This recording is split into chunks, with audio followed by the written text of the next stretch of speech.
All right.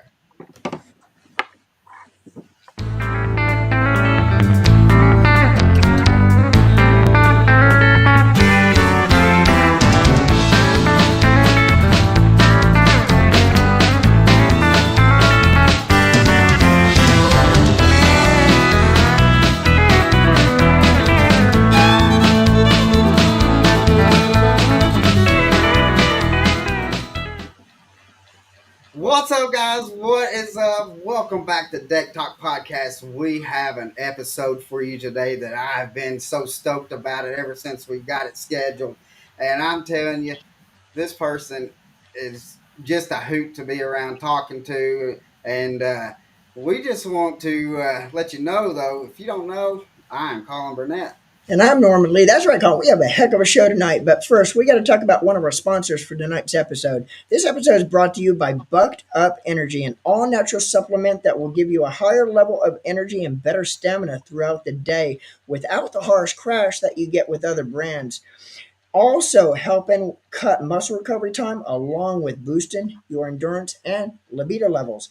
No matter what kind of physical activities you're into or just love spending time in the great outdoors, you need to check out Bucked Up. Go to www.buckedup.com. Don't forget, make sure to use that discount code DECKTALK20. That's right, guys. Make sure you use that discount code. But, man, tonight, our guest tonight, or today's guest that we have, has 20 classic appearances. In 2003 is the classic winner. 2006 was the angler of the year. 1999 was BASS national champion. And then in 2021, Bassmaster Kayak Series tournament winner. And has 70 top 10 finishes and has over 9,000 pounds in total weight. And if you didn't know, he's also the only angler in Bassmaster history to have won at every adult tournament level. We have with us Michael Iaconelli. What's up, brother? Hey fellas, how you What's doing up, tonight? Man, we are just living the dream. Just living the dream, brother.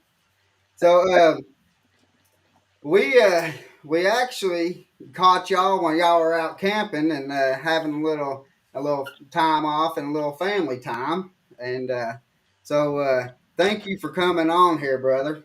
You're welcome. Thanks for having me. Yeah, it's a little mini vacation. We're so busy throughout the year, so to have a couple days to just get back to reality, and families always should come first. It's a very That's important for thing. sure. So these little trips, even if they're 2 or 3 days, they're very refreshing, and they're needed. So it's a good time. Heck yeah. Now, first of all, before we get going, we want to congratulate you for the Hall of Fame and Yeah. getting inducted into the Hall of Fame there. That is a big time achievement and it Yeah. is well earned on your behalf. Well earned and well deserved, my man. Thank you guys. I appreciate it. It still doesn't even when you say it, even though it's in the past now, it still doesn't seem real. It's like a dream come true. So it's just man, it feels amazing. It's such an honor, and I don't know. It's like the high point of my life, probably. It really is. Pretty amazing. Yeah.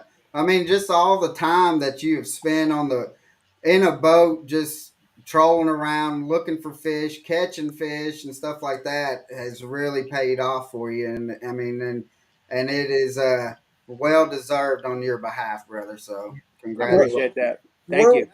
where were you, and how did you find out about your induction, or do you remember whereabouts were you when you found out? Yes. So I was at the Bassmaster Classic this year, the one that was in Knoxville that Gussie won, and I was doing some commentating during the event. So every day that I was commentating, I was partnered with a different commentator. So I was with Mark Menendez one day, I was with Larry Nixon one day, and the third day of the tournament, I was paired with Bill Dance to do some commentating. So I found out live during the broadcast, and Bill told me. So Man, it that's it awesome. made yeah it made it that much more special Wow. for me because he's one of my childhood heroes, and he's someone I've looked up to my entire life, and it was just a magical moment when I found out. Moment you'll never forget. Moment you'll Oh never yeah, and forget. I mean, especially coming from him and Yeah. him letting you know about it, and I can imagine if he would have told me that, I would have been like, "You're just joking." I think I said that. I think I did say that, and I feel bad about saying that. But when it hits you like that, it's shocking. Yeah. And it's just like I said. I still pinch myself every once in a while, and because it doesn't feel real. But Yeah. very very honored to be there. Yeah. Awesome, man. Awesome. So, the last couple of years, like we've noticed, like there has been a different mindset. So, what has been the difference that has changed that mindset in the past couple of years to get you like that second win to where you Yeah, seem to be more eager here the last 2 or 3 years yeah. to be out there? Yeah, it's a combination of things. I think, part of it was, you got to remember back in, I want to say it was maybe about 4 or 5 years ago, there was a split in professional Yeah. fishing where, a lot of the guys went over to MLF, some of the guys stayed at Bass, and it was something that needed to happen. And Right. during that split, I went over to MLF, and I made a decision to go over there. And couple years into that, COVID hit, of course, and shut the world down for a little while. And when that happened, it really felt like a time for me to take a break. It felt like a time to take a pause, and I took about a year and a half off of competing totally, and it was a really good time for me personally because it helped me refresh myself and it helped me to remember, why I loved to compete and why I loved fishing and why I loved the sport. So, Right. sometimes taking time away from something that you love and are passionate about, it's a good thing. And it was for me. And that's really when I caught my second wind. And I really just, I felt like I wasn't ready to leave, and I felt like I had a lot more to offer the sport. Right. And not just competing, but in a bigger sense through other things. I just wasn't ready to quote unquote retire yet. Right. So I think once you realize that, it kind of, for me, everything kicked back in, all the energy, and I felt young again, and all those things happen. And now I'm 51, but I don't see myself quitting anytime soon. I feel like I really want to do a lot more, and I'm energized again. Well, we were at the classic part of the media and stuff like that, and so we got to speak to you just briefly.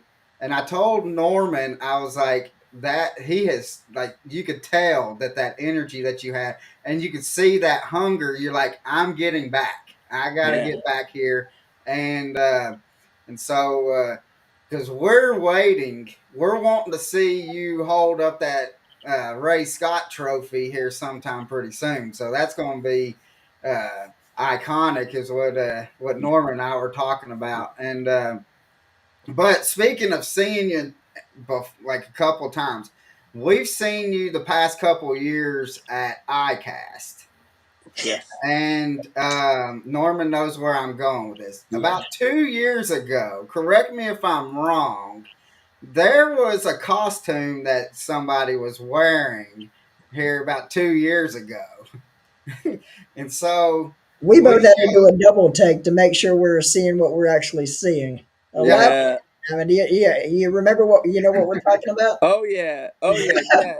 Oh, absolutely. Absolutely. Yeah.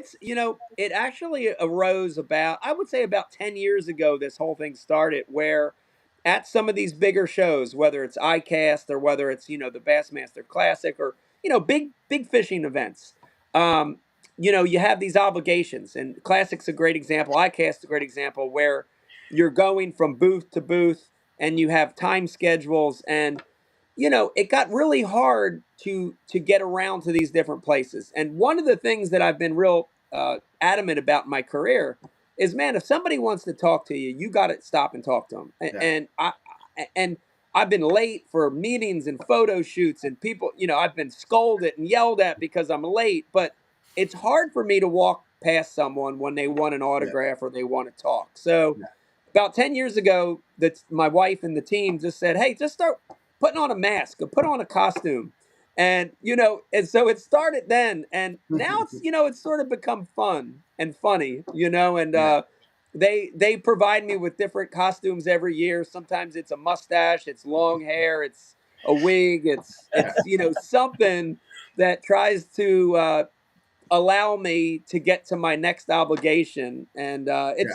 it's been fun, Yeah, that's what we had thought because you were walking towards us, and I didn't pay nothing, no attention, and then I looked at you and I seen your face, and as you were coming, I mean, you was probably about 10 feet from us, and as you were passing, I looked at Norman and my dad was there with us, and I said, "There goes Iaconelli," and so Norman tried to turn around real quick, and he's like, "Where?"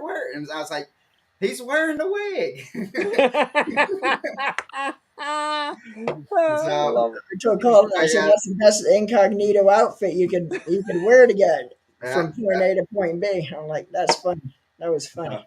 But so yeah, with that, that's one thing. Like was we had seen to kind of go back to our question. We had seen the difference in like your eagerness to be able to get back out there. So that's why we was yeah, wanting to know because it was yep, like you totally had a second wind and stuff to be yeah, able to get back on it. And then when we seen you at the classic, you just seemed like you was just determined, like I'm getting back. It's not yeah. if, it's I am. And so Yeah.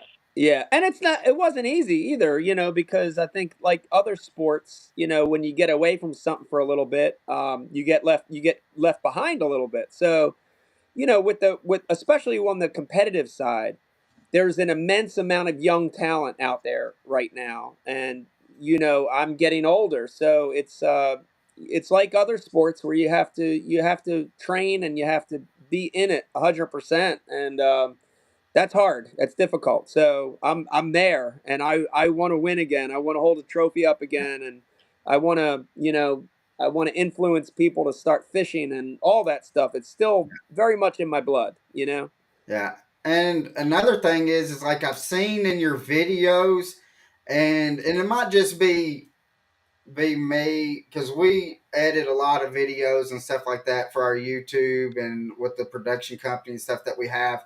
Um, that when you have Vegas out on the boat with you, it just seems like it just cranks it up a little bit more. And then I get stoked when I see him and what was it? It wasn't too long ago. I seen a video where he caught one and he just gets on his knees like when you won the classic. Yeah.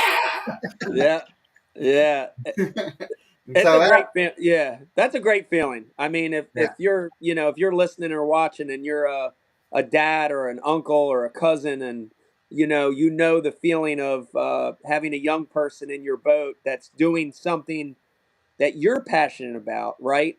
That's a very, very special thing. And I'm lucky that, I work with kids fishing all the time, but that relationship I have with my son when we're fishing is something that's very special. yeah, And, I think that's what it's all about. For me, it was my uncle. My dad passed away when I was very, very young. So my uncle was my father figure. right, So, I really can look back and remember those days fishing with him. And it was the reason I'm doing what I'm doing now. It was the reason I fell in love with the sport. So to be able to do that for my son and other kids is a very, very special thing. I don't take it for granted. It's pretty amazing. it is, it is. So with leading into that, let's talk a little bit about the Ike Foundation and kind of talk about what it is and is there anything that our viewers can do to help out with that? Yeah, yeah, absolutely. Well, the Ike Foundation, we started about 10 years ago, and we started it because we were in a position to be able to do something good, right? And when we sat down and we said, what would this be? It was a real easy. It took probably like 2 minutes. That's how easy it was. And it was really a reflection of me when I was young, growing up in an area that has non-traditional angling in it, right? Growing up in Philadelphia, and if my family wasn't there, you know, 90% of the kids that I grew up with didn't fish because it wasn't a thing. So, we really came up with this idea to, hey, let's start this nonprofit to help get new kids fishing. And let's target kids that live in places where they normally don't fish. And Right. man, it's been the single, most satisfying thing that I've done in my career. It's better than the trophies. It's better than the Hall of Fame. It's hard to describe it, but when you see it, and when 2, 3, 4 years later you have an email or a letter come back and say, hey, thank you for introducing me to fishing, or hey, I've got kids now of my own, and thank you for introducing me to it. I'm teaching them, or you just feel like you're doing something really good. So Yeah. it's been amazing. But I mean, I invite anybody to go over to the ikefoundation.org. There's lots of ways to get involved. One of the easiest is just go over there, and we have a pledge form. All you have to do is print it out, sign it, send it back. And only thing it means is you're saying, when you sign that pledge form, you're saying, I'll take a new kid that's never fished fishing. Yeah. And that's something we could all do. I don't care if you live in New Jersey or West Virginia or Hawaii or wherever you live. It's something we can all do. It's something we all need to do to help grow the sport. Yeah. And that's and to with me, like with my YouTube channel, like, and with the YouTube, everybody wants to show catching this big fish. And it's all about catching big fish. And how I grew up in Nashville and on Old Hickory Lake, Oh yeah. and grew up fishing with my granddaddy and my dad. And to me, I want to show on my YouTube channel, like if we were out on the boat, I want to show the camaraderie that we Mm, have while you're out on the boat, because that friendship is more important than going out there and catching a big fish. If you catch a big fish, it is well. I mean, we all get excited. We might not get uh, Mike Iaconelli excited, but we do get excited about it. But with that said, there's nothing more greater than having a kid come out, or even somebody that has never fished before, and that excitement that they get catching that first fish. If it's a bass, a bluegill, or whatever it is, yeah. it doesn't matter. Just that excitement. I caught a Yeah. fish, and so that the foundation and stuff that really sets home with Norman and I, because that's what we're all about, is trying to be able to get kids, or not kid, mostly kids, but trying to just get people to grow the fishing industry. Yeah. And so we definitely want to, and we're going to put, and you said it's ikefoundation.org, right? Yep, it's the ikefoundation.org. Okay. THEIKE. Yep, ikefoundation.org. Yep. Okay, so what we'll do is, guys, I will put the link down in the description here after we get done. Um, so um, let's talk about the classic. The you winning the classic. I mean, that Norman and I were talking. We were saying that was one of the most iconic classics in Bassmaster history. That, I mean, because it went down to the very last for you. And can you talk to us a little bit about what was going through your mind and the feelings that you were feeling? Yeah. It was amazing. I mean, it was a long time ago, and when you're talking about it and describing it, all the memories come back instantly. Right. That's the really cool thing about fishing. If you're a fisherman, you know that you forget a lot of things. You forget anniversaries and birthdays, and you forget to pay bills. At least I do. But you don't forget those fishing memories. They stick with you, and I remember everything. It's crazy. But that was one of those tournaments where, going into it, it was it was a turning point of my career and of my life. Honestly, going into that tournament, I was in a position where I didn't know if I was going to continue fishing. I didn't know if my career would continue. And, honestly, I thought that potentially that could be my last event. So, to go in and have that happen, it changed my life, really did. But, um, I remember the feeling of knowing you're close and, and being right there. And that last day was no exception. Really long boat runs to get to the spot. I get there, I catch a couple good ones, a couple okay ones. I got one little one in there, and I know, even though this is pre live, this is pre web, this is pre all that, um, I know in my heart that if I can't get rid of this 12 incher, I'm not winning this classic. I'm losing it. And, I remember there was a camera guy in my boat from ESPN, and he knew there was about 5 minutes of fishing left. And he said, Mike, before we make that 2 hour run back, give me your thoughts on the day.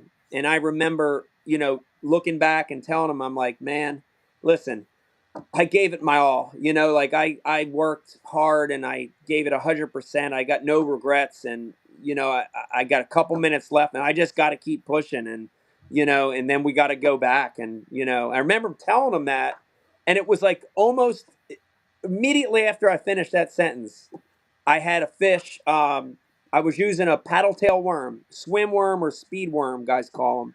And I remember one boiling on it, but missing it. And it was like almost like robotic, where I reeled it in and I never took my eyes off where that boil was at. And I had a rod rigged with a soft stick bait on a spinning rod. And it was like very robotic because I grabbed that rod without even looking down at it, picked it up, clicked the bail. My eyes are still focused on that boil, and the stick bait landed right where that boil was at.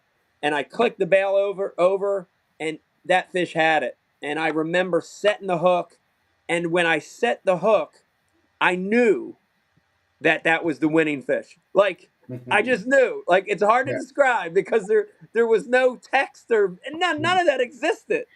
And the minute that I put my hand on that fish, it was, honestly, a lifetime of emotions coming out. Not just the dream since I was a kid of the classic, not just the fact of the pressure and all that, not just the fact that I thought this might be my last tournament, but it all just erupted. And all that was captured on film, of course, and it became a very historical, iconic moment in fishing. But it was just one of those moments that is amazing, and it's still hard to believe that that happened. And that was the winning fish, and I won by just a little over a pound. Had I not got rid of that 12 incher, that fish was about 3 pounds, so that was the winning fish. I only Yeah. won by a pound. So life changing event for me, and just unbelievable. Yeah, And you could see when you got that fish in your hand, just it's almost like everything, the weight just got off your shoulders, and it's just you just let it go, Yeah, and it was and I imagine people they might not know that that was from the classic, the video of you at the front of the boat, like, and just you just hollering and screaming, and but I mean, but everybody, if they watch any kind of fishing, they have definitely seen that fish catch. and So yeah. as a fan of the sport, there's two classic moments or memories that I will never forget as a fan. And I've watched pretty much every year. I watched the classic, and then we had the opportunity to go last year as a media. But one of them, of course, is going to be your 2003 classic winning moment. And the other one actually is a little bit more recent, wasn't a classic win, but it's another memory that is etched in my mind that I will never forget is your 10 pounder. on, I believe Yes. it was on day 2 or 3. Day 3 of Lake Conroe Yeah, Lake Conroe. yes, in Texas, down toward Houston. It was, yes, another one of those moments. Like, again, a long time ago, but I can remember the bite. I remember the hook set. I remember everything about it. And I That was on a growing up Carolina rig too, wasn't it? on a Carolina rig lizard, a Yep. green pumpkin power lizard, like the oldest technique that you could think of. Oh yeah. Uh, but those big fish are very special to me because I grew up and I still live in an area of the country where you don't see fish in that caliber. Like, honestly, a big one we consider a 4 or 5 pounder is a really big fish for us. And that, a lot of times when growing up, that was the biggest fish I'd catch all year would be a 5 pounder. So, to catch a 10 pounder in the Bassmaster Classic, like, can you imagine the feeling of that, And it happened to me, and it was just, it was amazing, it was unbelievable. Oh, Now, did you at least get big fish then? I did get big fish for that day. I don't know if I had big fish for the event. I might have had big fish for the event too. I fell a little short for the win in that one. Of course, that was Jordan Lee's, yeah. I think, first or second classic win. And I did have a top 10 in that event. I think I ended up fifth or sixth. So great event and great memories for sure. Biggest fish I ever caught in the classic, and probably in my top 10 of biggest fish I ever caught in my life. Yeah. We got a question um, from James. Says, Mike, if you were overscheduling of the tournaments, how would you schedule tournaments? Would you have just keep it at 9, or would you go have more tournaments more spread out through the United States? Yeah, that's a great question. And I'll answer it two ways real quick. The first one is, I'll give you the personal response, which is I like a tournament schedule that's more spread out throughout the seasons. So I like to see events starting in February, and I would like to see them running all the way through September or October. And it really gives the anglers and the fans a look at fish in different phases of their life, right? You get pre Yeah. spawn, and post spawn, and summer and fall. And I like that. Yeah. So, Instead of having the year. five tournaments of just spawn and fish. Yes, I'm not a fan of stacking tournaments in the spring to catch spawning fish all the time. I'm not a fan of that. So I would spread it out. I would like more events, to be honest with you. The year that I won Angler of the Year, which was 2006, there were 11 points tournaments that year, and I felt like that was a great schedule. I'd love to see it go back to that number. Uh, and then the other thing is, I'd really like to see a schedule where it's based on new fisheries and really spreading out the types of fisheries.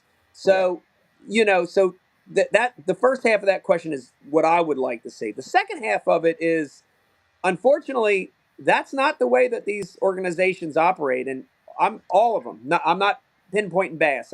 It's all the professional organizations, and unfortunate reality is that they're selecting locations based on money, right? They're running businesses. So, unfortunately, they're going to the communities, the places that pay them the most money. Yeah. And so the anglers' wants and needs are often 10 or 11 on a list of 10 things, right? We're Right. often not even on the list. That's kind of what I was saying there. Yeah. But it's unfortunate because I wish the sport got to a time where they could really just go to new places, and Yeah. let other people see the sport, and go to more rivers, go to more, go out west again. I'd like to see that, but that's not the reality of the sport at its current time. Yeah, I would like to see that y'all go out to the Delta, out to California and hit the Delta. I mean, because we're in Chattanooga, so we got, I mean, we're in the best of both, I mean, all the worlds. I mean, because we got Chickamauga and Gunnersville within Yeah. a stone throw from us, and so. But then we got the hidden gem that nobody, I mean, that's starting to get known is Nickajack right in between. But when you got Gunnersville and Chickamauga, people's like, all right, I want big bass, and that's what they get. So, but Yeah. we don't really get to see too much of like anything out west of Texas. So, Right. I think it'd be cool to, I mean, to be able to hit some of them lakes, and which I know that, I mean, that's going to cost like the anglers more money, gas money, and stuff going out there.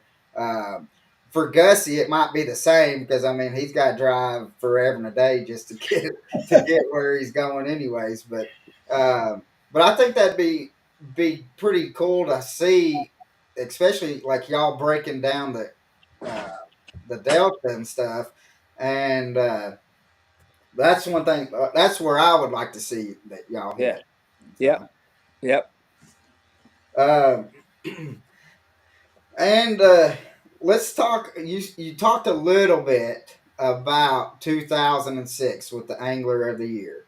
Yeah. Now, um, uh, did was that a year that it just seems like you could not do anything wrong, or did it just kind of just happen to fall into your lap? I think a little bit of both of those. 2006 was a year that started really on a bad note for me. I had a really bad Bassmaster Classic. I had an incident happen there. Uh, that I look back on. I wish I would have handled it differently, but I really started the year off on a bad foot. But that bad event really sort of changed my mindset, and it helped me refocus a little bit. At that point, you got to remember now, 2000, the beginning of 2006. Now I'm 2 years of full running, 3 years from winning the classic, 2 years of running, and when I mean running, at that point I was fishing two full tours. I was also fishing a lot of the FLW stuff. Still, I was booking about a dozen to 24 shows, 12 to 24 shows a year. I was burning myself out. And, Yeah, having that bad event early 2006 sort of made me step back and say, I really do this because I love the fishing. I love the puzzle. I love the process of finding fish and catching fish. And it refocused me a little bit. So I think that helped, but for sure, in my career, I've had like this roller coaster of good and bad years. right. And, things, you hear the term guys get in the zone, guys get on a roll, whatever you want to call it. And things were rolling for me that year. And I was really able to just sort of keep that momentum going, and the right things happen at the right time and all that. I think all that has to happen for you to win Angler of the Year. It has to happen like that because, if it doesn't, it's. I've been yelled at for saying this before, but AOY is the most important win in all of fishing. It's probably more important than the Classic because it's a real test of endurance. It's a real marathon, It's just and not a 3 day. right, Right. right. It's and if things don't just fall into place, if things aren't sort of happening by themselves like that, it's hard to win that one. I mean, that's just, I don't know what other way to put it. I remember going into the last tournament of the year on Table Rock, and again, this was 11 tournaments, and this was a late September tournament, so it was a fall tournament. Um, I had Kevin Van Dam and Hackney and Steve Kennedy and all these like amazing anglers chasing me down, just points behind me. And, Kevin didn't catch him the second day. And, Steve Kennedy lost a big one. And I, caught a good one. And, like you look back on those things, and if they don't happen just exactly, then you don't win. And, that's sort of how it happened for me. And, but it's another one of those ones that's, was a childhood dream. And when you win, of course you want to win again, but when you win a title like that, it sort of fulfills a lifelong goal. And it's an amazing thing. Yeah. Now, let's see. We got Lori and Beth with two chicks in the boat. Um, Yes, they said Mike is an amazing teacher and is very kind to share his gift with others. The Ike Foundation is phenomenal for kids and super cool to participate or participate in as an adult. Good luck with you and your season. that's awesome. I know those two from a long time ago, and they're amazing anglers in their own right. And that's awesome to hear that. Thank you for saying that. And I can tell you the teaching part of it. Honestly, I love it. And those seminars and the Bass University classes, Yeah. and they're one of the funnest things I get to do in the sport. I like the fishing. Of course, I Yeah. like the fishing, and I like the lure design, and I like all these cool parts of it. But being able to help people and teach people, that's such a cool thing, Yeah. and I don't take that for granted. And I really do like to teach. So that's Well, that's awesome to hear from them. and I've got to say thank you to you because about 7, 8 years ago, I watched a video of you talking about a blade bait. Yeah, And you said in that video, like, it's just not a winter bait. You fish right, this thing all year round. So right. after that, I was like, all right, I'm going to start fishing it during the summer. Well, uh, with doing that, I have caught my biggest three fish bag of 23 pounds. And I Wow. lost one at the boat. Not going to say anything, but my dad lost it. He hit it with the net or hit the bait with the net, but it was over 10 pounds. And, Wow. I want to say thank you to you because, I mean, I watch all your videos. Even like the little modifications and stuff like that you do is just phenomenal, and it's stuff that most anglers do not want to share because they're like, this is what I've won. I've caught fish and I've won tournaments with. Why am I going to give somebody else ammo to go against me? And you're out there just giving it. And I mean, and I have used your stuff, what you have on your videos, and it has tremendously helped me out. But the blade bait has been the best thing, the best video that I have seen that I have put to work. And Norman can tell you, I throw that blade bait all year round just because of that Yeah. video. Yeah. That's awesome. That's awesome. So, It's a good bait. It is a good bait all year it is. round. So that's And so, awesome. uh, let's see. I had another question. We got it on 4 different platforms, so I'm trying to scroll through and trying to figure out which one. Yeah. Sometimes Um, the questions come up so fast, it's like you have to catch them or they disappear off the bottom of your screen if you don't catch them so, fast. which when y'all do the Ike Live. Well, speaking of Ike Live, let's talk a little bit about that.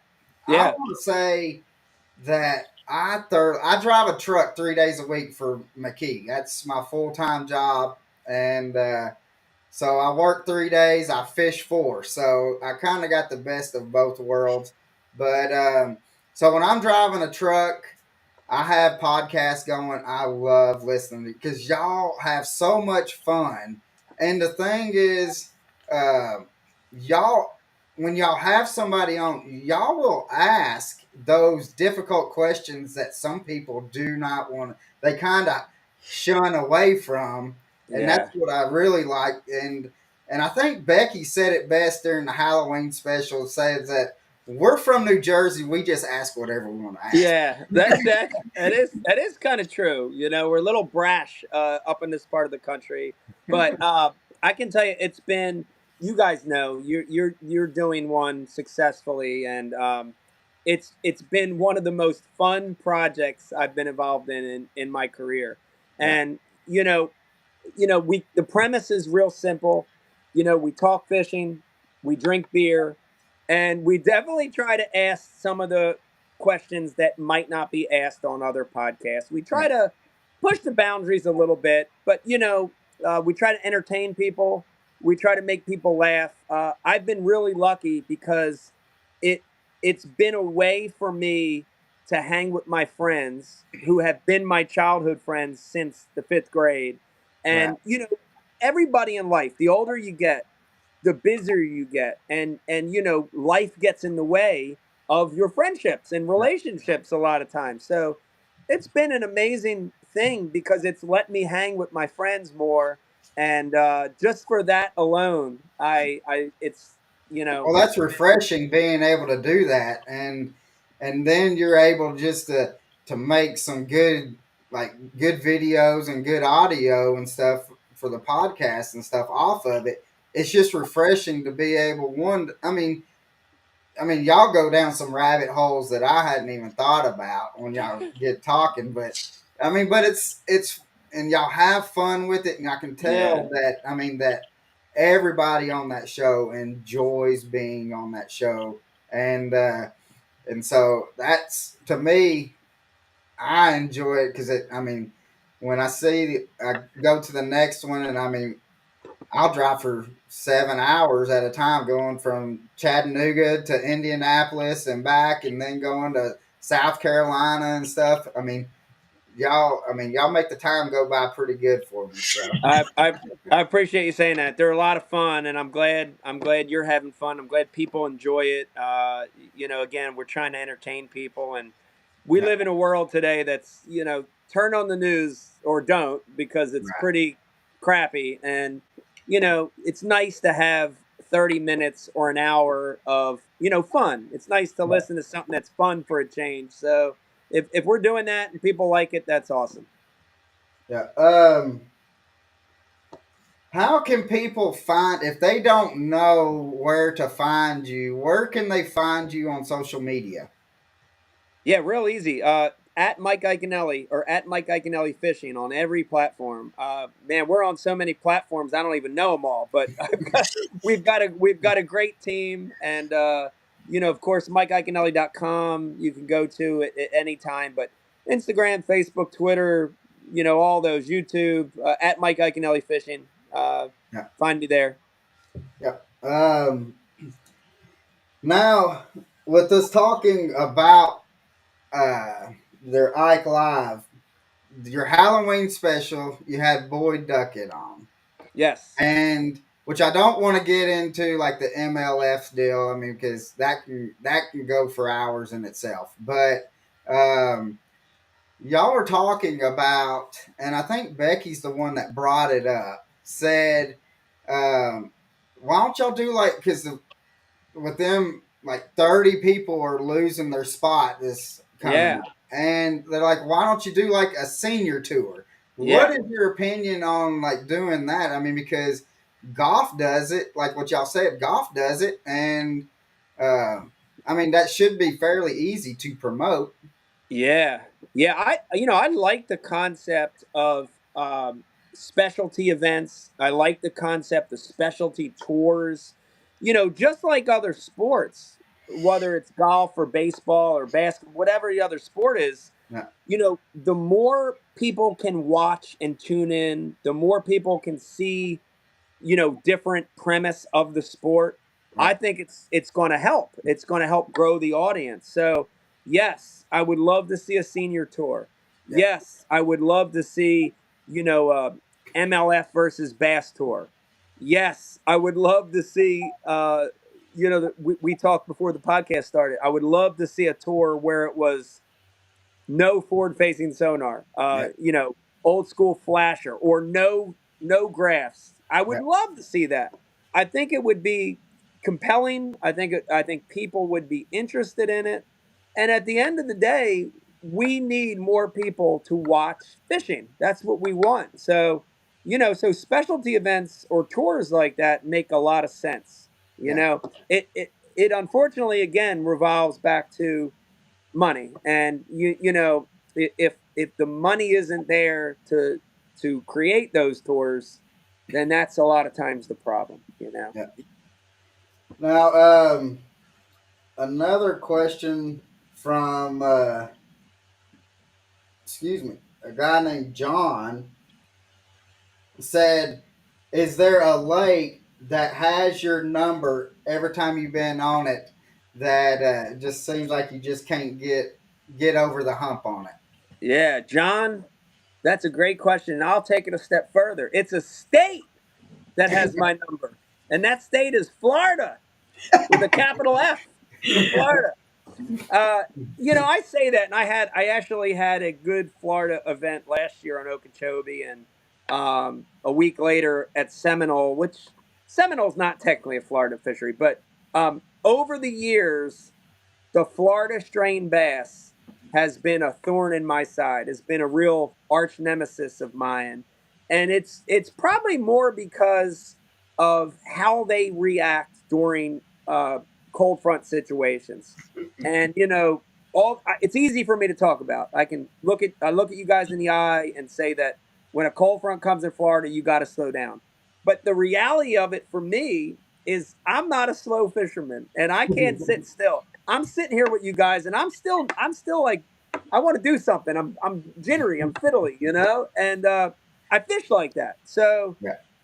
slowing down, understanding the behavior of Florida strain fish, especially when a cold front comes through, has always been one of my downfalls. And I wish I could get better at it. I'm continuing to try to get better at it, but yes, John, Florida is my arch nemesis. Yes. Not just a lake, but Florida. Right, right. The whole state. Yes. um, with with growing up in New Jersey, it's not known for bass fishing. So, how did you get into bass fishing, and how did you make that decision, or when did you make that decision that you wanted to make bass fishing as a profession? Yeah, it's a great question. Yeah, definitely not a hotbed of bass fishing where I grew up, but my uncle and my grandfather were fishermen, and really strange because in that area in the Northeast in Philadelphia, fishing's not a big thing, but they fished. So I was born into a household where you know people fished, and so from when I was a very early age, I was brought up in a house that went fishing. And most of the time that was just on like summer vacations or, when they did a trout stocking or, something like that. But um, I grew up fishing. So I fell in love with fishing very early. And no, like, but they didn't bass fish. They Right. were the old school fishing family, right? Where they use live bait and, Everything whatever went to got the caught. grease. Oh yeah, whatever got caught got kept. We didn't even have live wells back then. We had stringers, because they were just on John boats or rental boats or whatever. So, but I remember catching my first bass, probably as a young teen, like 11, 12, 13, right in that age, and it really sparked something in me because I already loved fishing. And then here was this fish I caught on an artificial, and it was an amazing fight. And it was this whole process that I hadn't really experienced. And that fish sort of set me in motion to want to do that more. Right. And, so that was an important part. The other, you look back on your life and you say, man, that how lucky was I that that happened? But where I grew up, a couple of my friends who were on Ike Live in the fifth or sixth grade also liked to fish. Like we were guys, I'm not kidding. We were legitimately the oddballs. Like it was so bad that like people laughed at us for fishing. That sounds ridiculous, right? Because fishing's cool and fishing's fun, but in that part of the world, it wasn't. And but I had these friends that liked to fish, and that was a great support group for me at that age, and it allowed me to have peers, that engaged in something that I like too, and so that was important. And I did it all the way through high school, and when I graduated high school, I joined a fishing club, and that was a big moment for me. And honestly, right around then, in that 1990, early 90s, is when I said, man, this is something I want to try to do professionally. That was the first time at where I really said to myself, I would love to attempt to do this. Yeah. And man, it's been a hell of a journey since then. Now, as a That kid was a growing good. up in New Jersey, back when you were a lot younger, growing up, were you aware of BASS or the Bassmaster at that time Top 150? Did you watch it on TV, or how young were you when you actually started thinking, "Man, I'd love to live that dream"? Yes, right around that same time when I caught that first bass. I would say, maybe a few years later, probably 13, 14 years old. One of my really good friends, Tom, who fished, his dad was a Bassmaster member. And I remember being at Tom's house, and his dad knew I was into fishing and Tom was into fishing, and he said, "Here, you want all these old magazines?" And he gave me, like, the last 6 or 7 issues that he had laying around, probably in the bathroom or something. And that was the first time I remember going through these pages of magazines, and I'm like, my eyes got big, and I'm like, oh my god, there's a sport based around this, like what? And then of course I found it on TNN, like a lot of us, and watched, like every week, and that, yes, that all created that drive for me. And to the point where, when I joined that club, the next few years after I joined the club, I think I was a sophomore in college. I started fishing the pro-ams as an amateur, and that really set the wheels in motion, because I remember getting drawn for one of these tournaments, and I'm fishing with these guys and I'm watching them, and it really sparked the fire for me, from being a dream to saying, all right, what do I need to do to put myself in a position to make this a reality? So, it's been, it wasn't one of those easy roads, for sure, because nothing's ever handed to you, and I had to work for it. But that dream was created by a lot of what I saw and experienced. Yeah. Now, when you said that with growing up and y'all would get John boats and stuff like that, so Yes. is that kind of like how you kind of like getting into a kayak is kind of similar? You kind of going back and getting into a John boat. Very similar. Very similar. Yeah, I mean, the first half of my life fishing was on the bank or in a canoe or in a john boat, and so yeah. So when this kayak movement came, about 15 years ago, you started to see this kayak movement developing, kayak Right. fishing movement, and when I got into it, it was such a natural progression for me. It really did. You hit it right on the head. It felt exactly like being in a John boat or a Right. canoe. It reminded me of a lot of my childhood fishing. And I think that's part of the reason that I like it so much. Even now, I think I Yeah. like it because it reminds me of being young, and it reminds me of why I got into the sport, and I can tell you, nothing against full size bass boats and all that, but fighting a big bass or a redfish or a striper or whatever you're catching, fighting that fish in a kayak, being at the ground level with that fish. When that fish jumps, he's jumping at eye level with you. Having that experience, man, that's hard to do that in a big boat. I can tell you, it's pretty special. Yeah, that would be something that I mean, that'd be interesting. I had kayaks and stuff, fishing kayaks and stuff, but I got, I ended up buying a new boat, so I sold my kayaks. But now, uh, I'm like, man, I should at least kept one of them. But let's see. John Pate says, "Congratulations on your Hall of Fame induction. Never give up and go, Mikey. God Thank bless you and your family." That's awesome. Thank you, John. And then Jason says, "I got a question for Mike. Who's uglier, him or Marcel Vinch? Was it Veenstra, yeah, Marcel Veenstra, yeah. Yeah. So, He said, I since y'all are on the ugly crew. yeah, we're on the ugly. Well, we called it the ugly clan, ugly crew. I'm definitely uglier than Marcel for sure. I'm way less attractive than he is, but uh, that was one of those.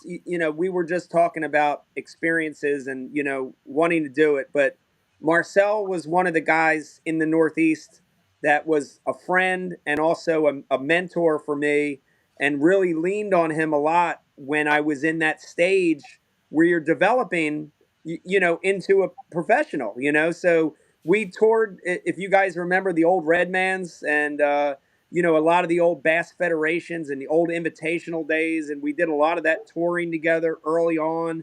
We were all green, we were all from the Northeast fishing in a Southern dominated sport, and it was an amazing 3 4 5 years traveling with those guys, and Right.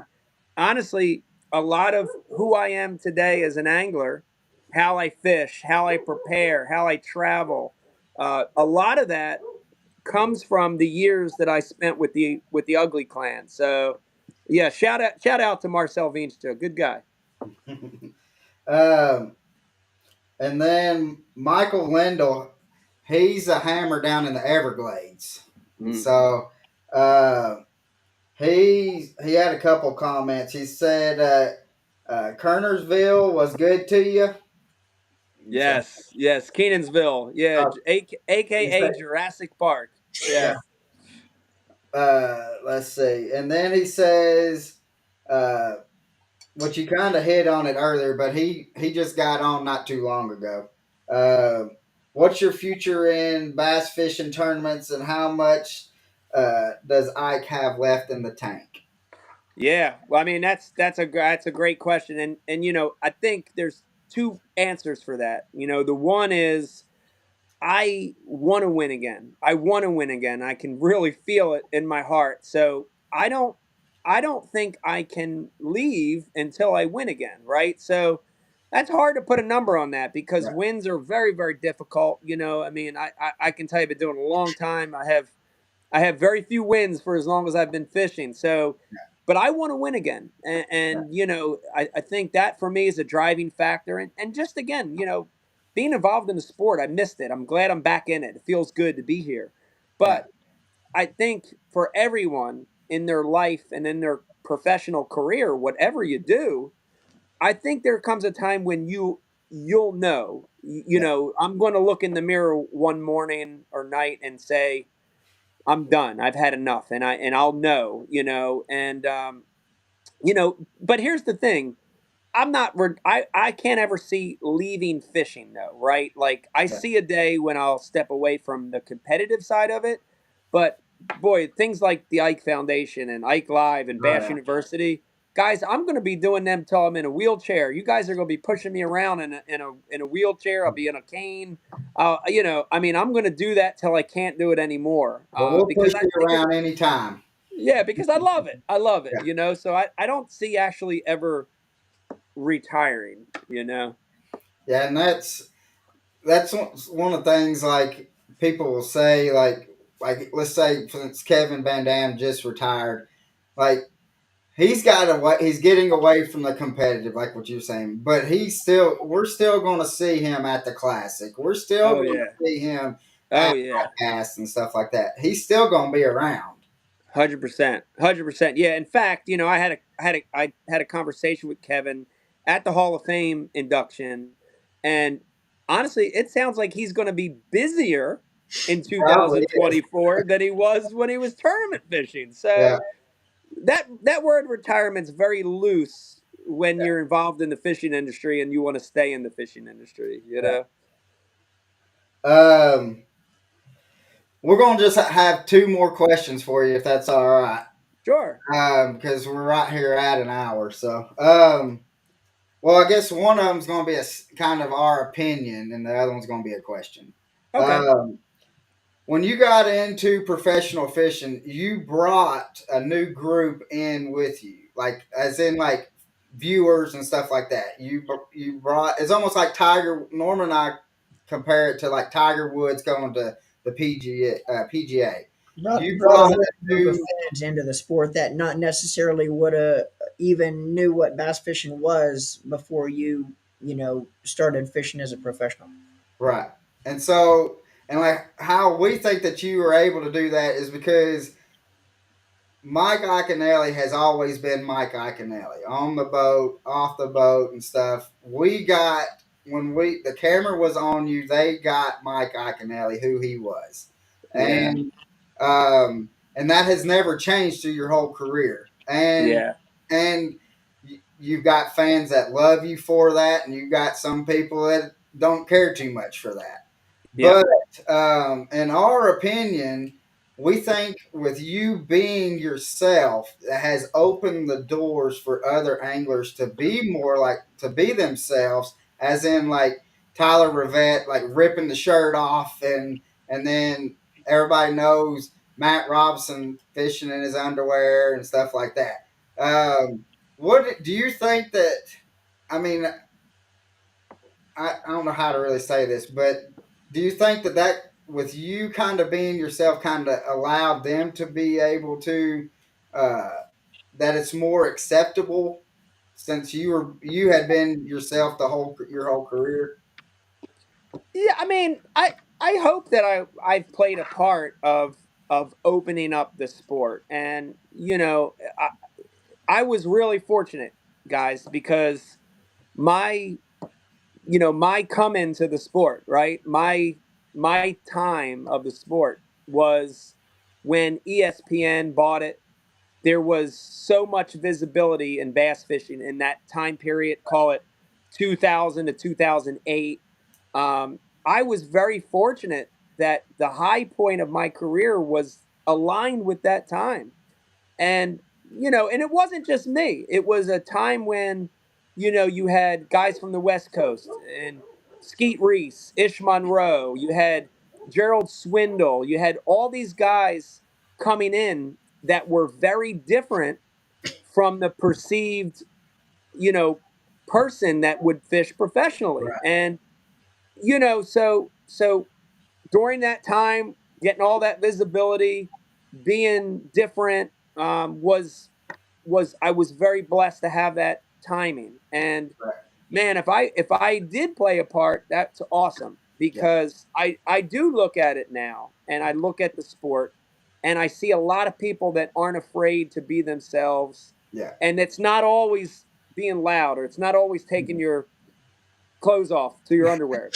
But there are other things like I right, like that. I love the diversity of the sport, and the more different characters and personalities there are in a sport, the more different personalities and different people that will want to watch the sport and yeah. participate in the sport. So thank you for saying that. And if I helped, I'm very very flattered, and it Well, was just awesome. we know we talked to Tyler Rivette at the Classic during the media day, and we asked him like who was the angler that he looked up to as growing up as a child, and he said you, and he said that's the reason why he got the never give up tattoo on his arm, Awesome. That's and awesome.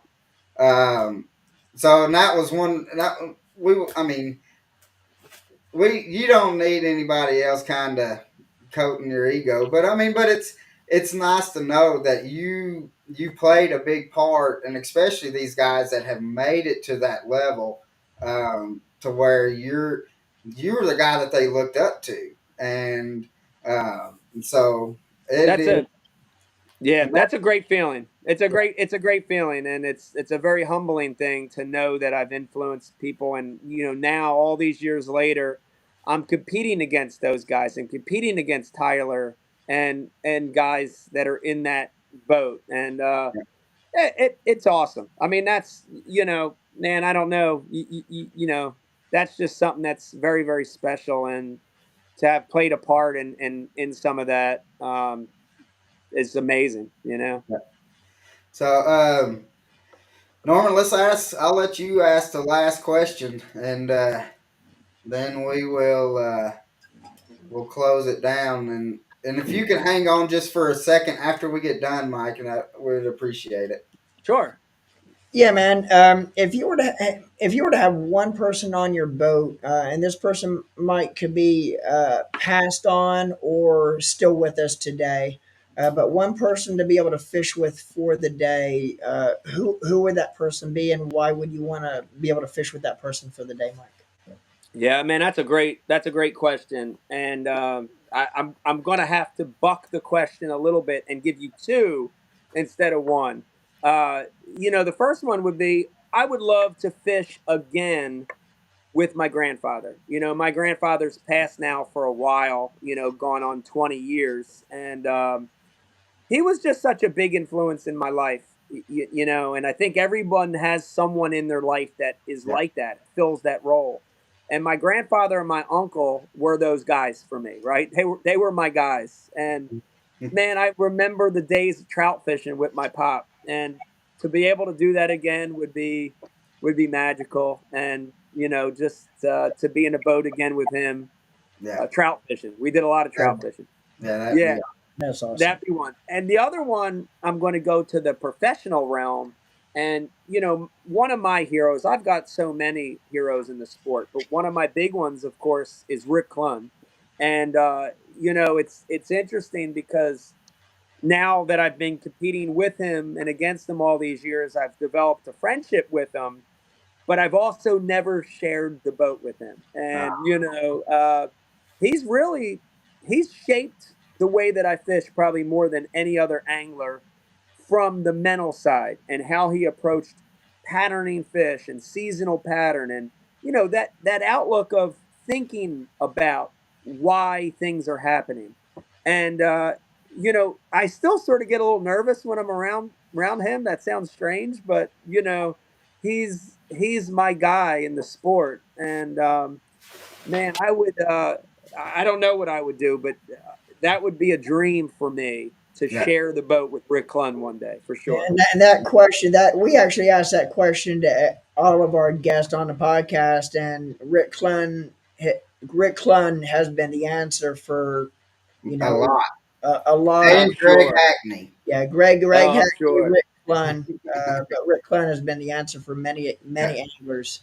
But Yeah, we did have Louis Minetti, that is from New Jersey. I don't know if you know him or not, I know but Lou. Oh yeah. Collegiate we qualified asked last year him. classic. We asked him that question, and he done like what you done. He says, "I got two people," and the first person he says was Mike Iaconelli. Heck Second person, yeah. second person he said was Aaron Martin, and so Aaron. um, Yes. we told him you cannot go wrong with either one of those, and so Yeah, yeah. The Aaron pick is a no brainer, and I was lucky enough to have a friendship with Aaron and to share the boat with Aaron on Lake Amistad after a tournament at a media event. It was one of the funnest, most memorable days I've ever had on the boat, and got to fish with Aaron. So, yes, that would be at the top of my list as well. That's a good yeah, one. yeah. So we had over 1,300 viewers watching this in this hour and 8 minutes. Heck yeah. So, guys, if you have not, let's blow up Mike's social media. And if you just go on there and say something, you've seen him on Deck Talk podcast, or just say, if you're not following him, start following him, because again, his videos and his tips, modifications on baits is well worth watching. It has helped us out tremendously, even though we say he's a Yankee living up there in New Jersey. we the bait modifications work down here in the South too, in Chattanooga and on Chickamauga, and so go and blow up his all his social media. And Mike, we deeply appreciate you coming on, brother, and thank you for taking time away from your family as y'all are camping. And tell Becky thank you for uh, communicating with us back and forth and getting all this thing set up for us. Will do, guys. And I appreciate you having me on. It was a lot of fun. It's Yeah. been awesome, Mike. Appreciate it, man. So, Thanks, guys, guys. make sure we're going to be another episode next Thursday. We're going to have another interesting. We actually got two guests coming on next week, and from the great state of Nebraska. They're just some good old corn huskers, is what I call them. But it's Jen and Dustin Muse is coming on, and it's going to be Dustin's more like us, kind of low key. Uh, Jen is high strung. We had to have her on following after Mike Iaconelli because kind of trying to match energy. But guys, make sure you stay tuned for next week. And thank you again for watching and live the passion. The passion, guys. Bye, guys.